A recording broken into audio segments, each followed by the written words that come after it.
Eh oui, ça y est, c'est annoncé. Enfin, Robert Downey Jr. fait son grand retour chez Marvel Studios. Et pas en tant qu'Iron Man. Hein. Ah non, ça serait trop facile. Vous le savez sûrement, celui qui tenait le MCU sur ses épaules pendant plus de 10 ans nous a quittés en sauvant l'univers des mains de Thanos. On était un peu déçus que l'acteur arrête son rôle de Tony Stark, mais on était aussi tellement content et reconnaissant que ça se finisse ainsi. Le Comic Con de San Diego a eu lieu il y a quelques jours. Pour ceux qui ne savent pas, le San Diego Comic Con est l'un des plus grands et des plus célèbres congrès de pop culture au monde. Organisé chaque année dans la ville de San Diego en Californie, il a été fondé en 1970 par un groupe de passionnés de BD, de cinéma et de science-fiction. Et lors du Comic Con 2024, notre cher président de Marvel Studios, Kevin Feige, a révélé au grand jour à nous tous fans de super-héros, à nous tous fans de Marvel et à nous tous fans de cinéma, les projets Marvel des prochaines années. Alors il y a du Captain America, il y a du Fantastic Four, mais surtout et par-dessus tout, du Avengers. Alors à la base, le prochain film Avengers qui devait sortir était Avengers Kang Dynasty. Mais au vu des problématiques qu'a causé l'interprète de Kang le Conquérant, Jonathan Major, d'avoir été reconnu coupable d'agression envers son ex-petite amie, Marvel Studios a été catégorique. Ils l'ont viré du projet, tout simplement. Et là, accrochez-vous bien, parce que gros retournement de situation, Kevin Feige annonce que le prochain Avengers sera Avengers Doomsday. À pas confondre avec Doomsday. En effet, grosse surprise parce qu'on s'y attendait vraiment, mais alors vraiment pas de cette nouvelle. Dans Doomsday, il y a Doom. Et dans Doom, on entend par là Dr. Van Doom, l'un des méchants les plus charismatiques et les plus dangereux que l'univers Marvel ait connu. Mais qui est Dr. Doom? D'où il vient? Quels sont ses pouvoirs? Et qu'est-ce qu'il vient faire dans le MCU? C'est tout le sujet de cette vidéo. Aujourd'hui, nous allons plonger dans l'univers fascinant de l'un des personnages les plus emblématiques de l'univers Marvel. Nous allons explorer ses origines, ses pouvoirs, sa personnalité, son impact dans l'univers Marvel, ses débuts dans les bandes dessinées et ses adaptations au cinéma. Alors préparez-vous pour un voyage captivant parce que je vais vous raconter l'histoire de Dr. Fatalis.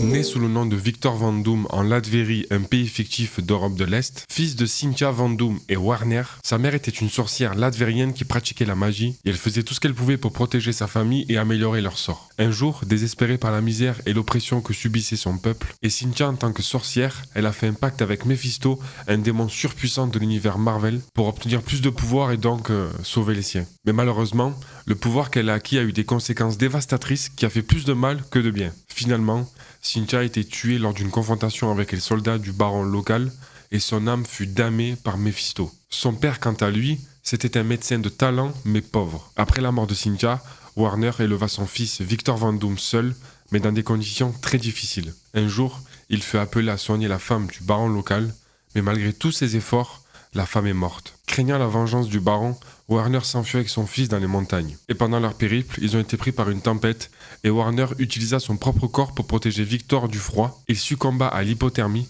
mais avant de mourir, il fait promettre à Victor de devenir un homme meilleur que lui et de ne jamais abandonner. La mort de ses parents a laissé une marque indélébile sur Victor. Entre la perte de sa mère causée par le pacte avec Mephisto et le sacrifice de son père, va donc alimenter sa haine contre ceux qui ont opprimé son peuple et donc renforcer son désir de pouvoir. Victor devient donc un génie scientifique de niveau mondial, mais aussi un puissant sorcier. Il a pu concevoir une armure technologiquement avancée qui rivalise avec Iron Man. Et il utilise la magie pour atteindre des niveaux de pouvoir impressionnants. Sa personnalité est marquée par son ego immense, sa détermination et son désir de contrôler le monde pour instaurer ce qu'il considère comme un ordre parfait. Victor Van Doom est plus qu'un simple tyran. Il est un leader charismatique de Latvérie et capable de manipuler aussi bien ses alliés que ses ennemis. Son impact dans l'univers Marvel est immense car il représente souvent la menace ultime des héros.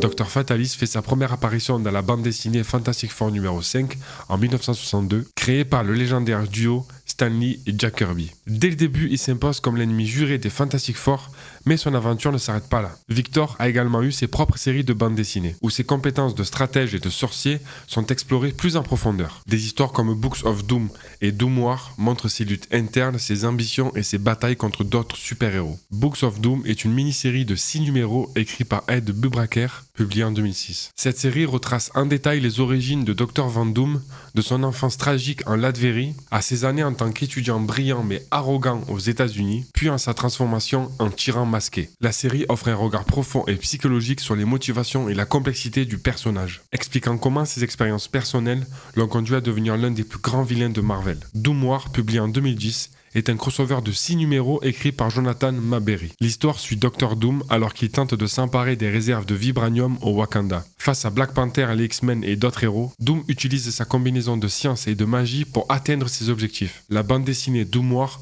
montre la portée des ambitions de Dr Doom et sa capacité à défier des nations entières et des super-héros grâce à son intelligence stratégique et ses compétences en combat. Dr Fatalis a fait ses débuts au cinéma dans le film Les 4 Fantastiques sorti en 2005, interprété par Julian McMahon. Cette version du personnage est un magnate de l'industrie, transformé en Doom après une exposition à une tempête cosmique. Dans cette adaptation, Dr Fatalis amène une présence menaçante et charismatique à l'intrigue. Son obsession pour le pouvoir et son ego démesuré créent des tensions entre les 4 Fantastiques. Sa quête le pousse à utiliser ses nouveaux pouvoirs électromagnétiques pour dominer le monde. Il manipule et déstabilise les 4 protagonistes à lui tout seul, utilisant leurs faiblesses et jouant sur leurs relations pour les affaiblir. Dans les 4 Fantastiques et le Surfeur d'Argent sorti en 2007, Dr Fatalis revient avec encore plus de détermination. Il cherche à exploiter les pouvoirs du Surfeur d'Argent pour renforcer les siens et donc atteindre ses objectifs de domination mondiale. Son charisme et son intelligence lui permettent de s'infiltrer et de manipuler les événements à son avantage, mettant une fois de plus les 4 Fantastiques à rude épreuve. Malgré leur puissance collective, ils peinent à contenir Doom, soulignant à quel point il est redoutable. Dr Doom est largement connu comme l'un des plus grands vilains de l'univers Marvel. Son intelligence, sa maîtrise de la science et de la magie et sa personnalité complexe en font un adversaire redoutable pour les héros. Et son influence dépasse les bandes dessinées et les films, inspirant des générations de fans et de créateurs. Et enfin, une grande nouvelle pour les fans. Dr Doom est enfin prévu pour rejoindre le Marvel Cinematic Universe, interprété par notre cher Robert Downey Jr. Et dites-moi dans les commentaires ce que vous pensez du retour de Robert Downey Jr. en Fatalis. Avant de finir, j'aimerais vous parler de 2 événements qui m'ont marqué dans l'histoire de Fatalis. Tout d'abord, il y a la création de Battle World. Dans l'événement de Secret War en 1984, Doom a réussi à s'emparer des pouvoirs de Beyonder, qui est une entité cosmique, et a créé Battle World, qui est un patchwork de différents mondes. En fait, il a pris plusieurs mondes dans les univers et en a créé qu'un seul. Battle World. C'est une dinguerie. Et il devient le dieu tout-puissant de cet univers, démontrant l'étendue de ses ambitions et de ses capacités. Mais la deuxième chose qui m'a marqué, c'est l'événement God Emperor Doom. En fait, c'est une version moderne de Secret War, où Doom prend le pouvoir de Beyonder encore une fois, et recrée l'univers en tant que dieu Emperor Doom. Ah ouais, plus égocentrique y'a pas. Régnant donc sur Battle World avec une autorité absolue. Cela montre sa capacité à manipuler la réalité elle-même pour atteindre ses objectifs. Et voilà, c'est la fin de cette vidéo, j'espère que ça vous a plu. Si c'est le cas, faites-le moi savoir en likant la vidéo. Dis-moi dans les commentaires ce que tu penses du personnage de Fatalis, et surtout, est-ce que tu es hype du retour de Robert Downey Jr. en tant que Dr Doom. Je vous laisse sur ce clap de fin, et bien sûr, abonnez-vous.